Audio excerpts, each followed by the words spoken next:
दोस्तों ये 2 चाबियाँ रहने वाली हैं इन 2 टाटा नेक्सॉन की, जो कि अपने सामने रहने वाली हैं। दोनों ही अलग-अलग वेरिएंट रहने वाला है। सबसे पहले अगर मैं बात करूँ इस वाली कार की, तो ये है टाटा नेक्सॉन का newly launch variant Nexon pure plus panoramic sunroof वाला वेरिएंट। और बात की जाए अगर इस वाली कार की, तो ये रहने वाला है नेक्सॉन का प्योर प्लस एस वेरिएंट, यानी कि पीएस वाले वेरिएंट से जस्ट एक वेरिएंट नीचे जो है ये अपना वेरिएंट रहने वाला है। पीएस वाले वेरिएंट में क्या है कि इसमें आपको मिल जाती है सबसे पहले यहाँ पे एक पैनोरामिक सनरूफ, जो कि आप यहाँ पर चेक कर सकते हैं। और जो एस वाला वेरिएंट है इसमें आपको मिल जाती है इस तरीके से नॉर्मल सनरूफ। बट ऐसा नहीं है कि भाई इन दोनों ही वेरिएंट्स के बीच में आपको सिर्फ और सिर्फ सनरूफ का ही डिफरेंस देखने को मिलता है, और भी कुछ डिफरेंसेस हैं, उसकी भी बात आज की इस वीडियो में हम करने वाले हैं। डिटेल में बात करेंगे भाई इन दोनों ही वेरिएंट्स के बीच में आपको कितने प्राइस और फीचर का जो डिफरेंस है वो देखने को मिलता है। तो वीडियो को स्टार्ट करते हैं। सबसे पहले बात करते हैं भाई दोनों के प्राइस के बारे में। तो नेक्सॉन का जो प्योर प्लस एस वेरिएंट है, यानी कि ये वाला वेरिएंट है सीएनजी के साथ में, इसका जो एक शोरूम कॉस्ट पड़ने वाला है अपना, वो रहेगा 9,99,990 रुपीज़ का। जबकि अगर आप जाते हैं पीएस वाले वेरिएंट की तरफ, यानी कि प्योर प्लस पीएस सीएनजी वाले वेरिएंट की तरफ, तो इस वेरिएंट का एक शोरूम कॉस्ट आता है 10,39,990 रुपीज़ का। यानी कि एस वेरिएंट से अगर आप पीएस की तरफ जाते हैं तो आपको एक्स शोरूम कॉस्ट के ऊपर करीब 40,000 रुपीज़ का जो डिफरेंस है वो देखने को मिलता है। अभी 40,000 रुपीज़ डिफरेंस जो है वो आपको एक्स शोरूम कॉस्ट के ऊपर देखने को मिलता है। बट यहाँ पे एक और चीज़ रहेगी, क्योंकि जो अपना एस वाला वेरिएंट है इसमें इसका जो एक शोरूम कॉस्ट है वो 10 लाख रुपीज़ से नीचे है, और ये वाला जो वेरिएंट है पीएस वाला वेरिएंट है इसका एक शोरूम कॉस्ट है 10 लाख रुपीज़ से ऊपर।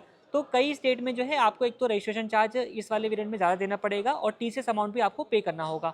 तो ऑन रोड कॉस्ट जो डिफरेंस है वो 40,000 रुपये से बढ़ करके और ज़्यादा हो जाएगा। अगर आपने जानना है कितना होगा तो उसके लिए एक सेपरेट वीडियो बना दूंगा, वो आप चेक कर लीजिएगा। बाकी बात करें फीचर डिफरेंसेस की, तो भाई दोनों कार्स को जब आप सामने से देखेंगे तो आपको कोई भी डिफरेंस देखने को नहीं मिलेगा। दोनों कार्स के अंदर आपको एलईडी हेडलाइट्स मिल जाती है, डीआरएल्स मिल जाती है, सब चीज़ें सेम मिलेंगी। इवन साइड से भी आप देखेंगे तो दोनों कार्स के अंदर कोई भी डिफरेंस देखने को नहीं मिलेगा। सेम साइज़ के व्हील मिलेंगे, मिरर वगैरह पियानो ब्लैक है, रूफ रेल वगैरह सब चीज़ें आपको सिमिलर ही मिलेंगी। डिफरेंस वही है, एक तो फर्स्ट ऑफ ऑल यहाँ पे आपको एक नॉर्मल सनरूफ मिलेगा, वहाँ पे आपको मिल जाता है पैनोरामिक सनरूफ। इसकी बात हम डिटेल में चलेंगे, कार के इंटीरियर में भी करेंगे। बाकी रियर से बात करें तो रियर से आपको डिफरेंस देखने को मिलेगा। पहले आप कॉमन चीज़ें देख लीजिए, दोनों में आपको रियर वाइपर जो है वो कॉमन देखने को मिलेगा। इस तरीके से रियर का लुक जो है वो आपको दोनों कार्स में कॉमन देखने को मिलने वाला है। टेल लाइट वगैरह सब कुछ कॉमन मिलेगी। डिफरेंस जो है वो रहने वाला है, सबसे पहले आप यहाँ पर चेक करें तो जो पीएस वाला वेरिएंट है, जो कि इसके अपर वाला मॉडल है, इसके अंदर आपको यहाँ पे मिल जाता है इस तरीके से रियर वाइपर और वॉशर। ये आप चेक कर लीजिए भाई, ये फीचर दिया गया है पीएस वाले वेरिएंट के अंदर। लेकिन अगर आप आते हैं नॉर्मल वाले सनरूफ की तरफ तो यहाँ पे आपको रियर वाइपर और वॉशर का जो फीचर है वो देखने को नहीं मिलेगा। तो पहला डिफरेंस सनरूफ का हो जाता है। सेकंड डिफरेंस जो है वो आपको यहाँ पे मिल जाता है इस तरीके से अपने रियर वाइपर और वॉशर का। तो दो डिफरेंसेस हो गए कार के एक्सटीरियर से, इसके अलावा कोई तीसरा डिफरेंस बाहर से आपको देखने को नहीं मिलेगा। चलते हैं हम कार के इंटीरियर में और आपको बाकी डिफरेंसेस जो है वो दिखाते हैं। वही कार के इंटीरियर से अगर हम बात करें तो यहाँ पर भी आपको मोस्टली चीज़ें जो है वो इंटीरियर से देखने वाइज सब कुछ सिमिलर ही देखने को मिलने वाली है। यहाँ पर भी कोई डिफरेंस आपको देखने को नहीं मिलेगा, जस्ट एक चीज़ को छोड़ करके जो पीएस वाला वेरिएंट है जिसमें आपको ये वाली सनरूफ मिलती है, बड़े साइज वाली पैनोरामिक सनरूफ मिलती है, उसमें आपको दो ट्विटर्स जो है वो एक्स्ट्रा देखने को मिलते हैं। ट्विटर्स की प्लेसमेंट यहाँ पे जो है अपना रहती है। दो ट्विटर्स जो है वो आपको इस वाली कार में देखने को मिलेंगे। लेकिन अगर आप जाते हैं नॉर्मल वाली की तरफ, जो कि गाड़ी अपने बगल में खड़ी है, उस वाली कार में अगर आप जाते हैं तो उसमें जो है वो आपको मिलता है सिर्फ 4 स्पीकर। ट्विटर्स जो है वो आपको उसमें नहीं मिलते हैं।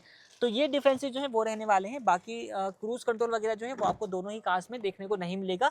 अगर आप जाते हैं सीएनजी के साथ में तो यहाँ पर भी क्रूज कंट्रोल नहीं है, वहाँ पर भी आपको क्रूज कंट्रोल देखने को नहीं मिलेगा सीएनजी के केस में। लेकिन वहीं अगर आप जाएंगे पेट्रोल के केस के अंदर, पेट्रोल अगर आप परचेज कर रहे हैं, दोनों कार्स में कंपेयर कर रहे हैं, तो भाई क्रूज कंट्रोल जो है वो आपको इस मॉडल में कंपनी ऑफर करती है, पैनोरामिक सनरूफ वाले में ऑफर करती है, जो कि आपको उसमें नहीं मिलेगा।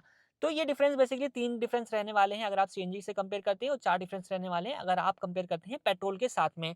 बाकी एक बार मैं आपको इसकी सनरूफ जो है वो दिखा देता हूँ कैसी रहने वाली है। तो यहाँ पे आप चेक कर सकते हैं भाई, नया वेरिएंट है पैनोरामिक सनरूफ के साथ। इस तरीके से जो है इसका कर्टन ऑन हो गया। अब मैं इसको एक बार फुल ओपन कर देता हूँ। तो ये आप चेक कर सकते हैं भाई, अगर आपने ये व्यू चाहिए तो आप बेझिझक 40,000 रुपये एक्स्ट्रा पे कर सकते हैं एक शोरूम कॉस्ट के ऊपर। अगर आपकी रिक्वायरमेंट ऐसे व्यू की नहीं है, वाइपर वगैरह नहीं चाहिए, देन आप उस वेरिएंट को परचेज जो है वो अपना कर सकते हैं। तो ये डिफरेंसेस जो है वो रहने वाले हैं इन दोनों ही वेरिएंट्स के बीच में। क्विकली मैंने एक छोटा सा वीडियो बनाने की कोशिश करी है। अगर आपको ये पसंद आई हो तो भाई चैनल को लाइक करिए, सब्सक्राइब करिए, और इसी के साथ वीडियो को एंड करते हैं। Thanks for watching this video.